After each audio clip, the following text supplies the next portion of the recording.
Olá, eu sou o Bispo Edi do canal Gotas Proféticas e você é muito bem-vindo ao nosso canal.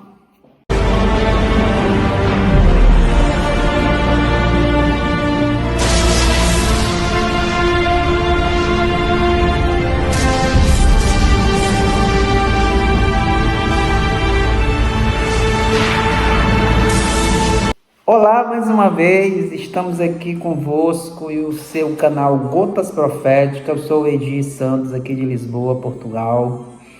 E nós queremos iniciar hoje uma série de estudos sobre o Apocalipse, a revelação do Altíssimo, através do seu filho que foi dado a Elrana, João, na ilha de Patmos. E nós queremos iniciar a leitura das Escrituras no livro de Apocalipse. As pessoas alguns dizem que Apocalipse é um livro difícil de se ler, de se compreender, que é um livro selado, que tem muita simbologia, mas nós queremos desmistificar isso, porque são mitos exatamente para o inimigo colocar isso na mente das pessoas, para que elas não tenham acesso às informações, que ele mesmo, como ele mesmo disse aqui, que breve hão de acontecer, as que já estão acontecendo e as que já aconteceram. Você vai ver que no estudo do Apocalipse, você vai compreender muitas coisas, tirar dúvidas. Às vezes nós temos dificuldade de compreender, mas nós estamos aqui, o canal Gotas Proféticas tem o objetivo de esclarecer e de ajudar você, de ajudar a tirar as dúvidas, fazer estudo juntos. Você pode deixar suas dúvidas aí nos comentários. Você que está em casa, compartilhe com seus amigos, com os colegas, com a família, com seus grupos de WhatsApp, no grupo da igreja. Nós não temos compromisso com igrejas, ok? O nosso compromisso é esclarecer as Escrituras, nosso compromisso é com a palavra e ajudar você compreender a palavra, ok? Então vamos lá, O capítulo 1, capítulo 1, diz o seguinte: revelação de Yahushua, o Mashiach, o Messias, que o Criador lhe concedeu para que mostrasse aos seus servos as coisas que devem acontecer muito em breve. Ele a manifestou com sinais por meio de seu anjo, enviado ao seu servo Elrana, João, Versículo 2 diz: o qual atesta tudo quanto viu, como sendo a palavra do Criador, e a testemunha de Yahushua o Mashiach, o Messias. Versículo 3 ele diz: feliz o leitor e os ouvintes das palavras desta profecia, se observarem e o que nela está escrito, pois o tempo está próximo. Aleluias. Então o versículo de número 4 diz: e Elrana, as 7 igrejas, 7 comunidades que estão na Ásia, a vós graça e paz da parte daquele que é, aquele que era e aquele que vem, da parte dos 7 espíritos que estão diante do seu trono. Nós vamos ver o que é tudo isso. E da parte de Yahushua o Mashiach, a testemunha fiel, o primogênito dos mortos. Então, nesses 4 versículos aqui que nós lemos, o versículo 4 diz: e Elrana às 7 igrejas que estão na Ásia, a voz Shalom da parte daquele que é, daquele que era e daquele que vem, da parte dos 7 espíritos que estão diante do seu trono. Esta aqui é uma revelação, que foi dada ao Salvador, ao Messias, que foi dada pelo Pai, o Altíssimo Criador. Entenda bem. Olha o que acontece. Essa aqui é uma revelação dada pelo Altíssimo, pelo Criador. E ele deu a seu Filho, o Salvador, que morreu por nós.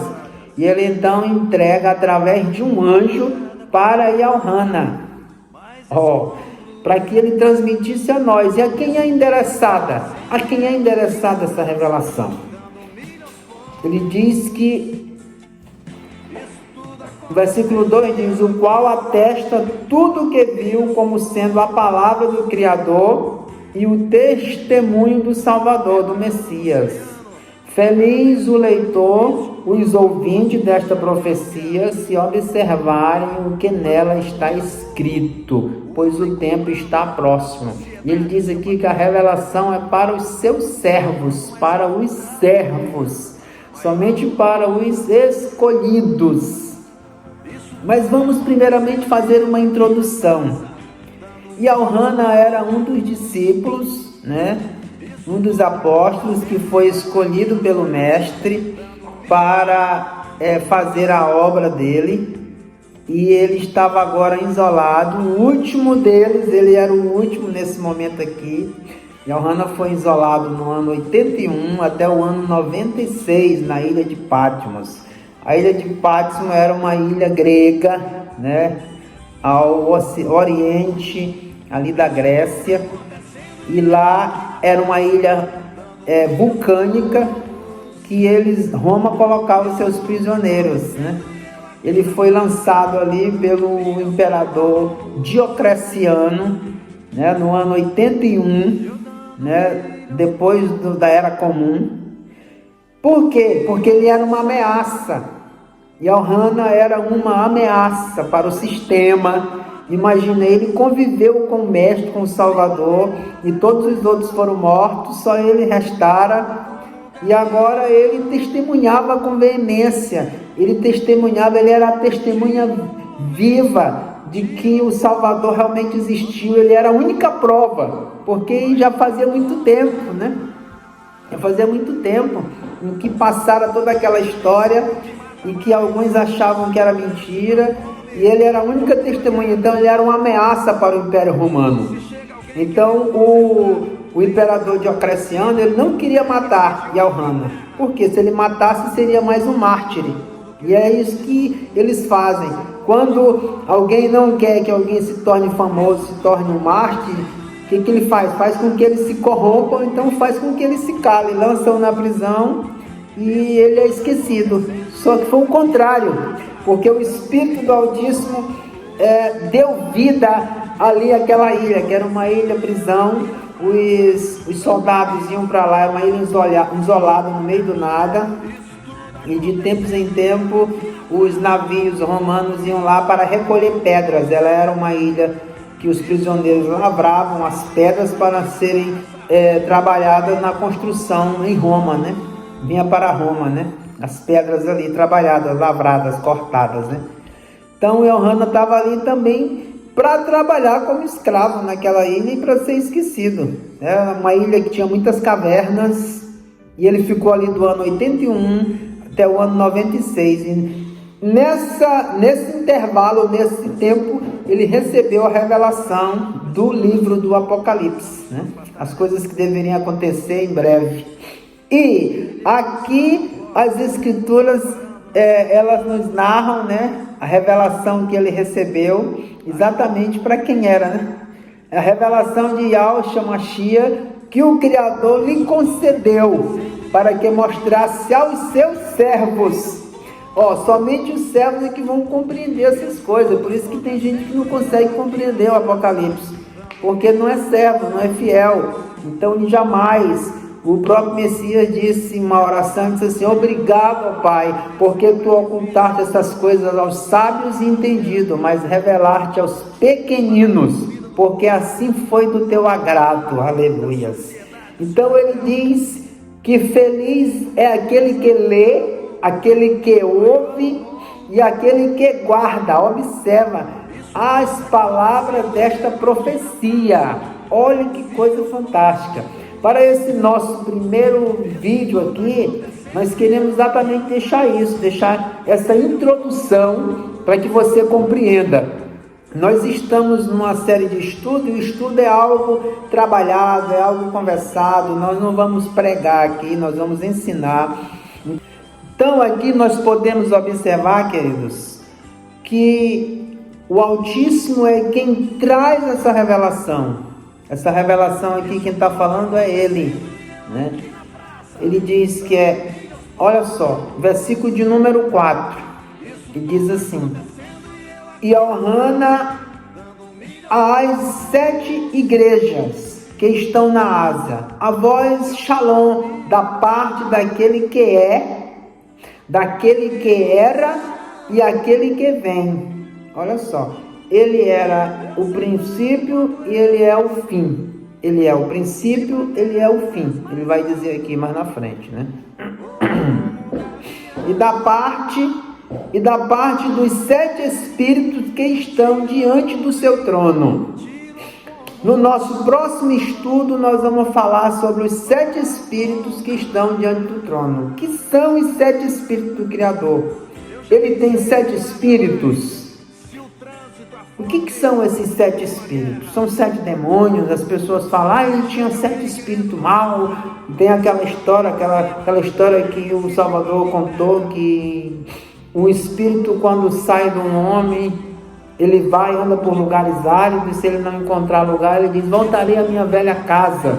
E ele voltando, ele habita e traz consigo mais os 7 espíritos piores que ele, e o segundo estado daquela pessoa é pior do que o primeiro. Será que são espíritos maus? Que espíritos são esses? No nosso próximo estudo, nós vamos falar sobre os 7 espíritos do Criador, para que você compreenda e você entenda todas as coisas do Apocalipse, porque aqui fica obscuro. Ele não fala o que são os 7 espíritos, né, do Eterno, do Criador, do Altíssimo, né? Então, o versículo 5 ele diz: e da parte de Alcha, o Messias, a testemunha fiel. Olha só, ele é a testemunha fiel. Por que ele é a testemunha fiel? Porque ele testemunhou das coisas do Pai, ele viveu na presença do Criador. O primogênito dos mortos. Por que ele é o primogênito dos mortos? Se muitas pessoas morreram antes dele voltar à vida, mas ele é o primogênito. Primogênito significa o primeiro. Por que ele é o primeiro? Porque ele foi o primeiro a vencer a morte de verdade. Ou seja, ele morreu e ressuscitou, mas ele não voltou a morrer, como não morrerá. Então, por isso que ele é o primogênito dentre os mortos. Ele realmente ressuscitou. Os outros voltaram à vida, eles reviveram. Porque antes dele, muitas outras pessoas voltaram a viver. Aquela criança que Elial, né? Aquela criança que Elial ressuscitou, Elisial também ressuscitou uma criança, e muitos outros. Um soldado que foi colocado dentro da cova de Eliseu, né? Quando ele foi morto, colocaram um soldado dentro da sua cova, e quando ele caiu lá, ele ressuscitou. Muitas pessoas, né, que ressuscitaram antes do Messias vir, né? Mas essas pessoas, elas realmente não ressuscitaram, porque elas voltaram a morrer. Mas aqui diz que ele é o primogênito dos mortos. Por quê? Porque ele foi o primeiro a ressuscitar e vencer a morte. Ou seja, ele não morreu mais, ele está vivo. Por isso que ele é o primogênito dos mortos.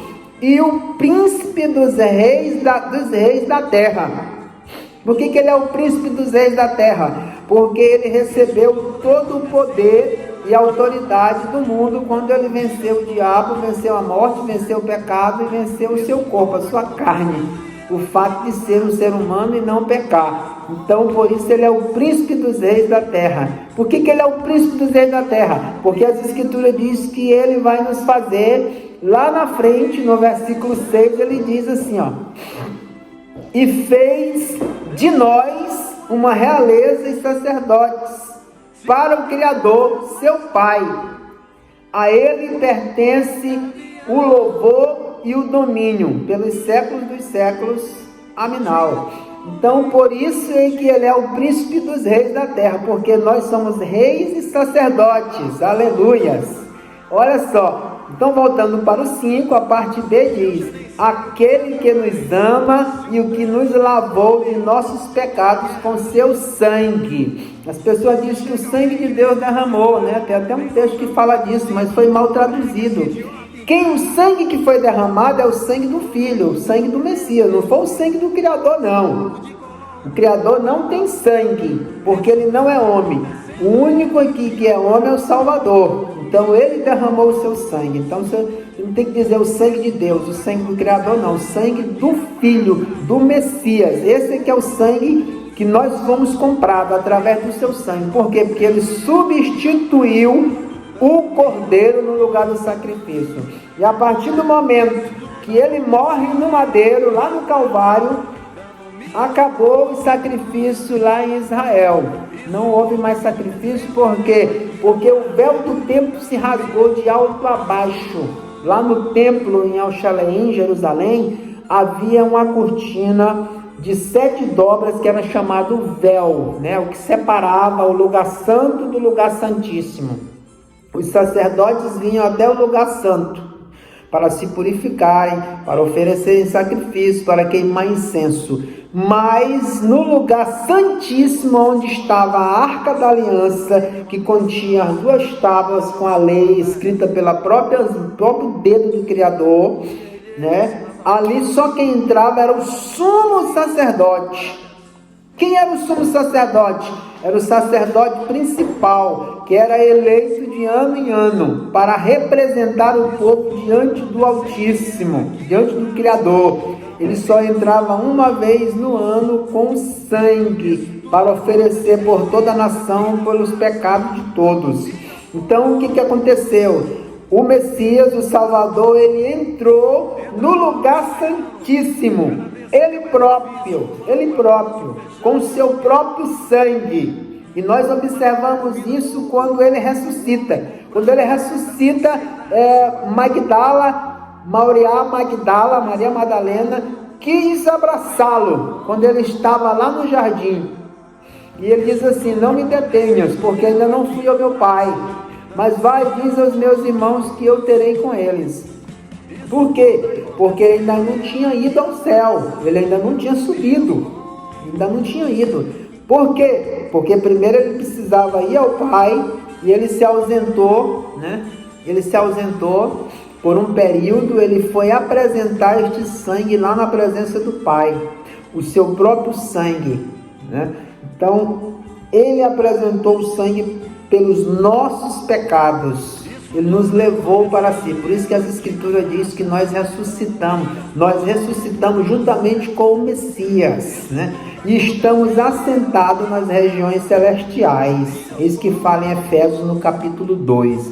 Então, por isso essa revelação aqui que foi dada, né? Então, ele diz isso aqui no versículo de número 6, ó, que ele nos lavou dos nossos pecados pelo seu sangue e nos fez reis e sacerdotes, né? Então, ele é o príncipe dos reis da terra, ou seja, ele é o representante, ele é o dono, né? Dominador sobre nós. Nós somos os seus reis e sacerdotes, oferecemos sacrifício ao Criador, não mais sacrifício de animais, não mais sacrifícios de touro, de bode, de novilhos, não mais sacrifício de cordeiro, de carneiro, não mais sacrifício de cabritos, não mais sacrifício de pombas, nem de rolas, ok? Mais sacrifício de louvor, sacrifício de adoração, aleluia.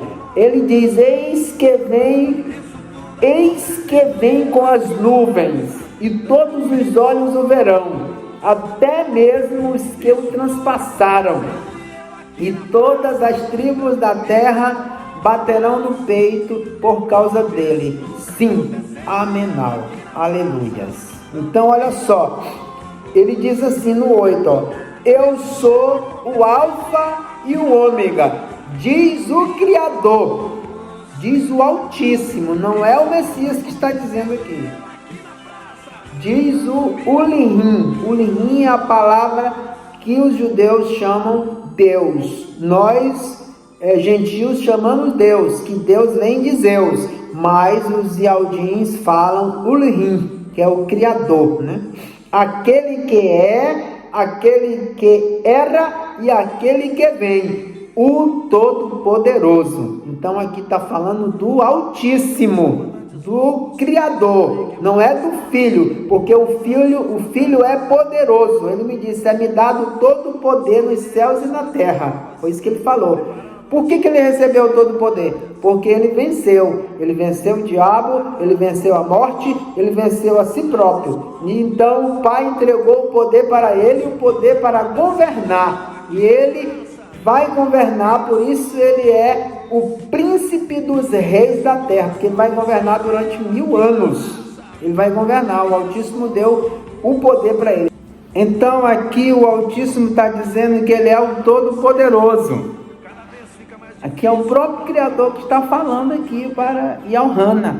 Eu sou o primeiro e o último, a letra A e a letra Z do alfabeto grego, né? O alfa e o ômega. Diz o Yal, o Lehim. Que é isso? É o nome do Criador. Yod, Re, Vav, Re. E o Lehim é a divindade. É como os judeus, como eu falei, os judeus chamam aquele que nós chamamos de Deus. Nós falamos Deus, eles não falam Deus.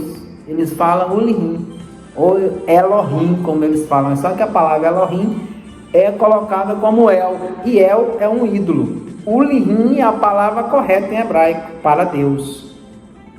Aquele que é, aquele que era e aquele que vem, o que há de vir. O Todo-Poderoso. Só o Criador é Todo-Poderoso. Quando as pessoas perguntaram para o mestre: Ô Salvador, qual é o maior de todos os mandamentos? Ele foi e disse: ouve, ó Israel, o Altíssimo é um, ele é único. Amai ao Criador acima de todas as coisas. E o segundo mandamento é: amarás o teu próximo como a ti mesmo. Desses 2 mandamentos depende toda a lei e os profetas. Então o maior mandamento de todos é que o Criador é único, todo-poderoso. Só Ele é todo-poderoso. Amém? Para hoje era isso. Eu espero que você tenha compreendido essa primeira parte até o versículo 8.